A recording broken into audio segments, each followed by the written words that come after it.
நம்ம இன்னைக்கு பார்க்க போற டாபிக் என்னன்னு பார்த்தோம்னா physiological barrier to distribution of drug part 2 video. Already part 1 video வந்து நம்ம யூடியூப் சேனல்ல அப்லோட் பண்ணியிருக்கோம். நம்ம இன்னைக்கு வந்து பார்ட் 2 வீடியோ பார்ப்போம். blood brain barrier வரைக்கும் எடுத்தாச்சு. இப்போ blood CSF barrier வந்து எடுக்க ஆரம்பிக்கலாம். blood cerebrospinal fluid barrier, அதாவது blood CSF barrier. இது வந்து மெயினா எங்க ஃபார்ம் ஆயிருக்குன்னு பார்த்தா choroid pelvic cystல வந்து ஃபார்ம் ஆயிருக்கும். இது வந்துட்டு similar as the blood brain barrier மாதிரியே தான் இருக்கும். இங்க என்னன்னு பார்த்தோம்னா இந்த கேப்புலர் எண்டோதீலியம் இருக்குங்கல்ல, அதாவது அவுட்டர் லேயர் அந்த லைன், அதுல வந்துட்டு கார்கைட் பெல்விக் சிஸ் வந்து மேல கோட்டா இருக்கும். அது வந்து ஓப்பன் ஜங்ஷனா இருக்கும். கிட்டத்தட்ட ஒரு கேப் மாதிரி இந்த மாதிரி இருக்கும். இதான் ஓப்பன் ஜங்ஷன் சொல்லலாம். இங்க என்ன ஆகும்னு பார்த்தோம்னா ட்ரக் வந்து நல்லா ஃப்ரீலி எக்ஸ்ட்ரா செல்லுலார் ஸ்பேஸ் வெளியே போகிறதுக்கு ஈஸியா அந்த கேப்ல வந்து போக ஆரம்பிக்கும். எதுக்கு வந்து கேபிலரி வால்க்கும் கார்டைல் செல்ஸ்க்கு ரெண்டுக்கும் நடுவுல இருக்கக்கூடிய அந்த கேப்ல அந்த ட்ரக் வந்து ஈஸியா ஃப்ளோ ஆகும்னு சொல்றாங்க. இப்போ இந்த செல்ஸ் வந்துட்டு என்ன ஆகும்னா டைட் ஜங்ஷனா ஆகுறப்போ, டைட் ஜங்ஷனா பிளட் சிஎஸ்எஃப் பேரியர் இததான் சொல்றோம். டைட் ஜங்ஷனா ஆகுறப்போ ஈஸியா அந்த ட்ரக் வந்துட்டு ஃப்ளோ ஆகாது. லைக் இங்க பாருங்களா, இந்த மாதிரி டைட் ஜங்ஷனா இருக்கிறப்போ ட்ரக் வந்துட்டு ஈஸியா ஃப்ளோ ஆகாது. இதுதான் வந்து பிளட் சிஎஸ்எஃப் பேரியர்னு சொல்றோம். இங்க வந்து ட்ரக் பெர்மியபிலிட்டி ஆகாது. Has like blood brain barrier மாதிரியே தான். ஓகேங்களா? இங்க என்னன்னு பார்த்தோம்னா ஹைலி லிப்பிட் சாலிபிள் ட்ரக்ஸ் வந்துட்டு அங்க வந்து ஈஸியா மூவ் ஆகுது. Already highly lipid soluble drugs தான், அதுதான் வந்து ஈஸியா அந்த இடத்துல மூவ் ஆகாதுன்னு சொல்றாங்க. ஸோ அதுக்கப்புறம் lipid soluble and partially ionised drug வந்துட்டு ரொம்ப ஸ்லோவா, அதே ட்ரக்ஸ் தான் அங்க டைட் ஜங்ஷனா இருக்கிறதுனால ரொம்ப ஸ்லோவா அந்த இடத்துல வந்து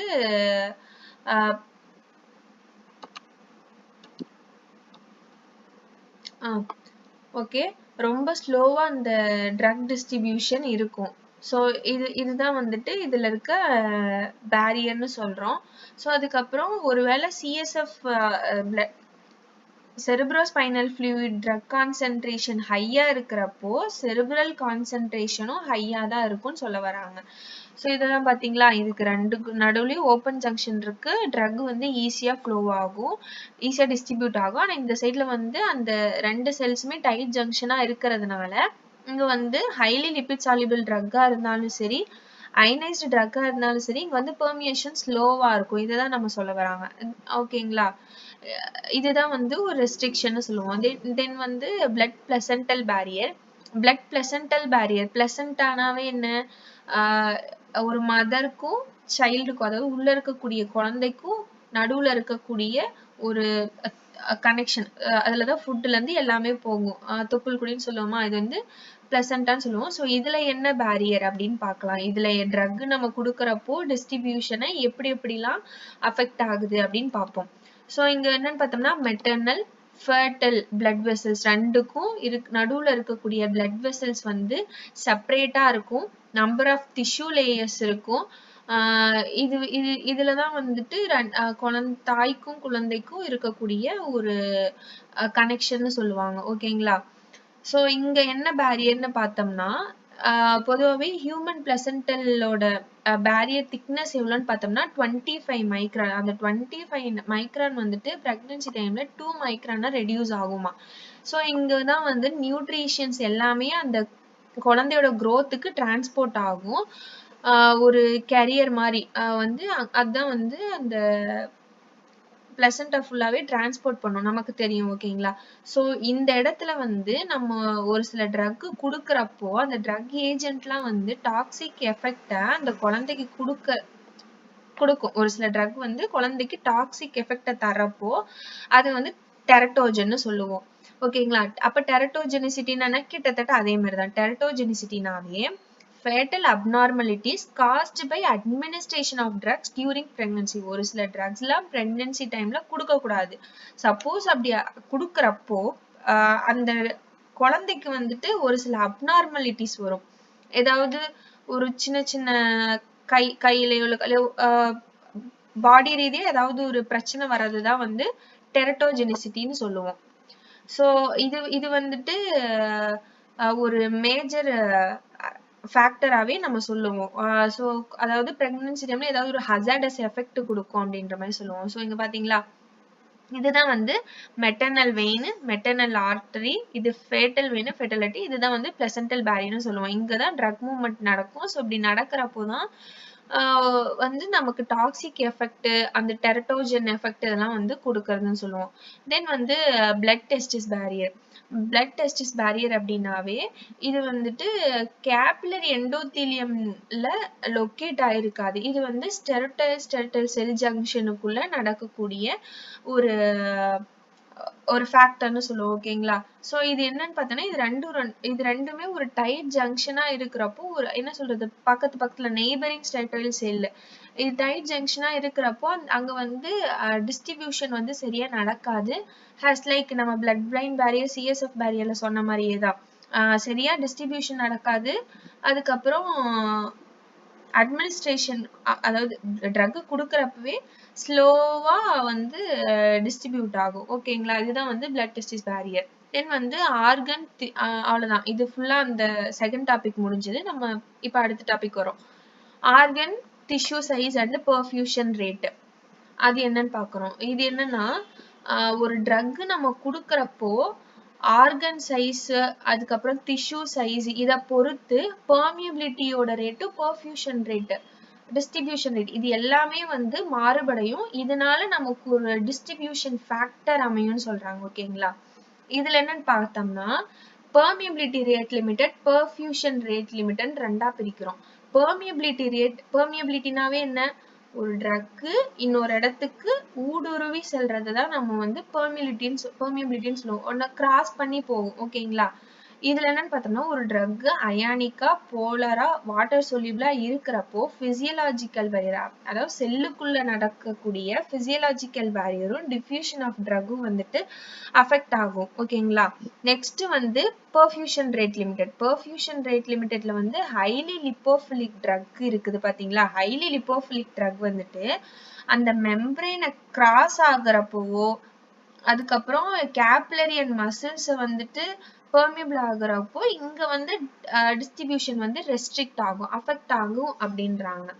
ஃபார் எக்ஸாம்பிள் நம்ம தியோபென்டால் எடுத்துக்கிறோம். இது வந்து ஹைலி லிப்போபிலிக் ட்ரக்கா.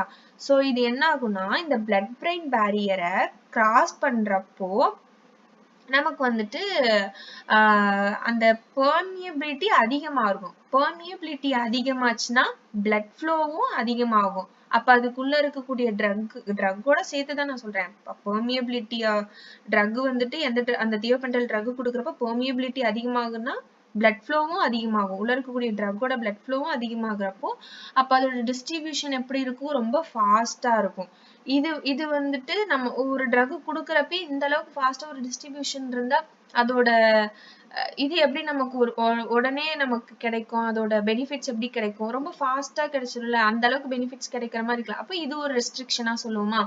தென் வந்து பெர்ஃபியூஷன் ரேட். பெர்ஃபியூஷன் ரேட் அப்படின்னாவே என்னன்னா, வால்யூம் ஆஃப் பிளட், எவ்வளவு பிளட் இருக்குன்னு இருக்கு, அது எவ்வளவு ஃப்ளோ ஆகுது, அது எப்படி ஃப்ளோ ஆகுது. Volume of blood that flows per unit time, எவ்வளோ டைமுக்கு ஃப்ளோ ஆகுது per unit volume of the tissue, அந்த டிஷ்யூ சைஸுக்கு ஏத்த அளவுக்கு பிளட் ஃப்ளோ ஆகுது அப்படின்றது தான் பர்ஃபியூஷன் ரேட்.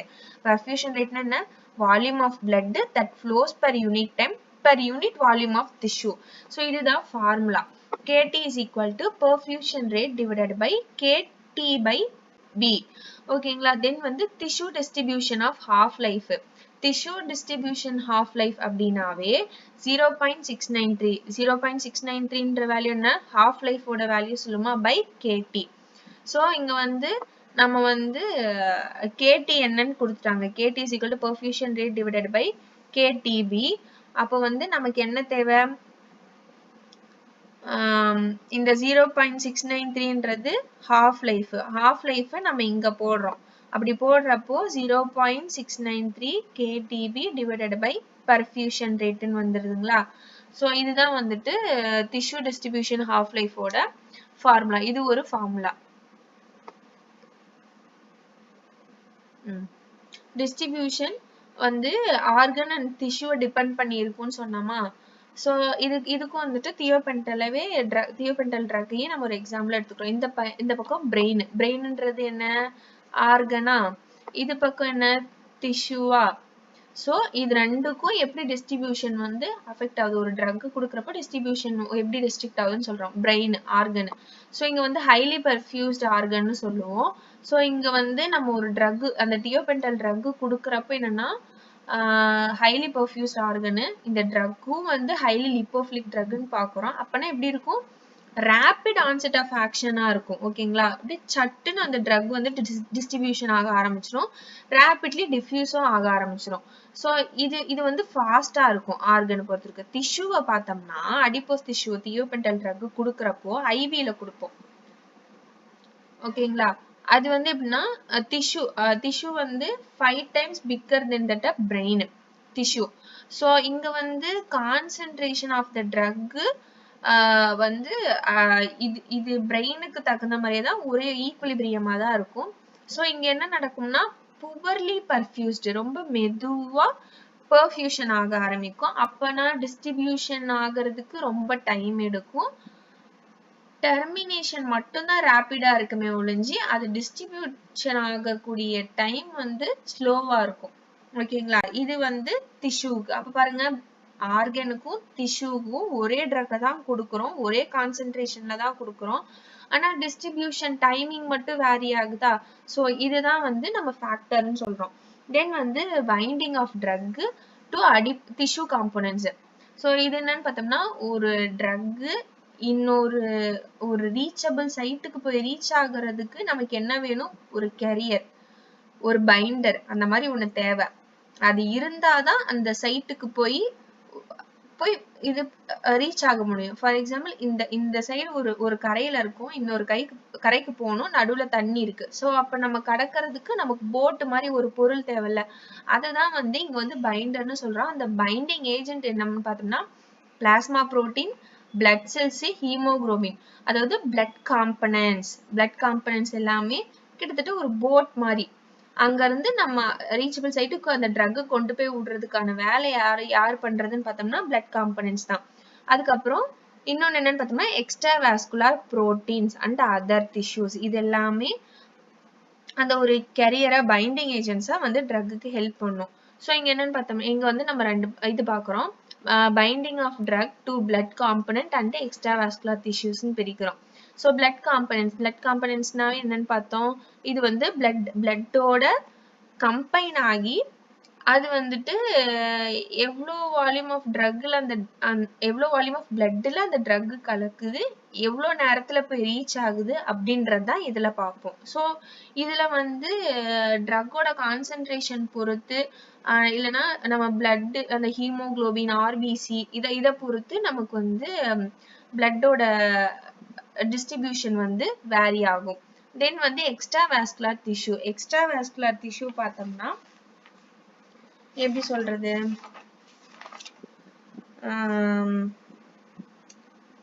irreversible, அதாவது எக்ஸ்ட்ரா வாஸ்குலர் டிஷ்யூ பைண்டிங் அப்படின்னாவே ஒரு லார்ஜ் வால்யூம் ஆஃப் டிஸ்ட்ரிபியூஷன் அந்த இடத்துல இருக்கும். ஸோ அப்படி இருக்கிறப்போ irreversible டிஸ்ட்ரிபியூஷன் எல்லாமே வந்து டாக்ஸிக் எஃபெக்டை நமக்கு கொடுக்கும். ஸோ அதுதான் வந்துட்டு இந்த எக்ஸ்ட்ரா வாஸ்குலர் டிஷ்யூல சொல்லக்கூடிய மெயின் பாயிண்ட்.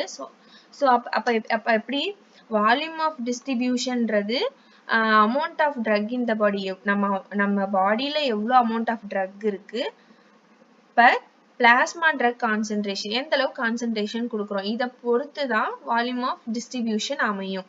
ஸோ இதுதான் வந்துட்டு formula. VD is equal to X/V. Xன்றது amount of drug in the body is equal to volume of distribution into concentration.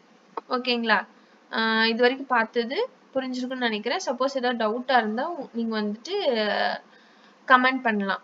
ஓகேங்களா, நெக்ஸ்ட் நம்ம என்ன பார்க்கணும்னா மிஸ்லீனியஸ் ஃபேக்டர்ஸ் பார்க்குறோம். மிஸ்லீனியஸ் ஃபேக்டர்ஸ்னா age, pregnancy, obesity, diet, disease states, drug interaction, இது எல்லாமே வந்து மிஸ்லீனியஸ் ஃபேக்டர்ஸ்ல பார்ப்போம்.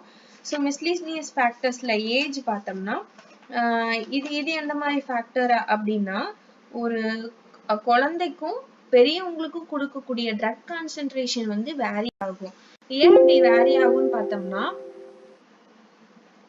ஏன் அப்படி வேரி ஆகும்னு பார்த்தோம்னா, அந்த கான்சன்ட்ரேஷன் வந்து ஒரு சில பேபீஸ்க்குலாம் வந்துட்டு டாக்ஸிக் எஃபெக்ட்ட குடுக்கும். ஸோ, அதனால கான்சன்ட்ரேஷன் பொறுத்து டிஸ்ட்ரிபியூஷனும் அதோட ஃபேக்டர்ஸ் அமையும். தென் வந்து பிரெக்னன்சி ஹாஸ் லைக் பிளசன்டல் பேரியர்ல சொன்ன மாரியே தான். தென் வந்து ஒபிசிட்டி. ஒபிசிட்டி எந்த மாரினா, அவங்களோட அடிப்போஸ் டிஷ்யூ வந்து அதிகமா இருக்கும். ஒபிசிட்டியா இருக்கவங்களுக்கு. அப்போ வந்து அதோட அவங்களோட டிஸ்ட்ரிபியூஷன் ஆஃப் த ட்ரக்கும் அதிகமா இருக்கும்.